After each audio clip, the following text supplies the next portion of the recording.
Have you ever noticed while using your generator that your air conditioner is not chilling very well, your refrigerator is not chilling, quick and fast enough, and maybe your inverter battery is not charging effectively, and you're wondering what's going on? Today I'm going to talk about frequency, yes, and the reason why I want to talk about it is that this is a multimeter, this also is a multimeter. Unfortunately, this one at the left cannot measure frequency, but this one can measure frequency, and that is important. So what exactly is frequency? AC voltage is alternating current, so it goes up and down, oscillating through two terminals to make it alternating. So that's why you can plug something and turn it around, AC will still work. So, but there is a designed frequency for each current. Like people who are using 220 volts should be on 50 hertz a second. Those who are using like 110 volts should be like on 60 hertz.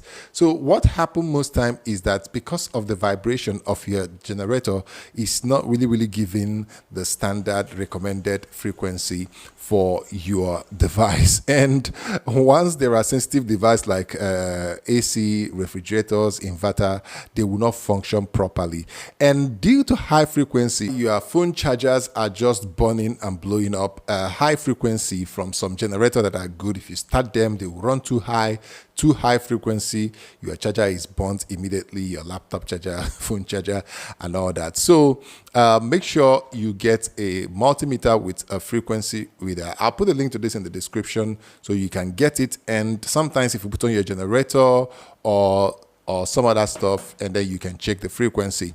Of course, if you're using the direct power from the mains power supply, the power coming from them is well filtered. The frequency will be at 50 hertz, 220 volts. Even when the current is lower, the frequency will still be where it is. So if you have any question like this, drop in the comment section and feel free to ask me any question. Make sure you follow me here for more interesting tech tips. Until I see you in the next one, it is peace.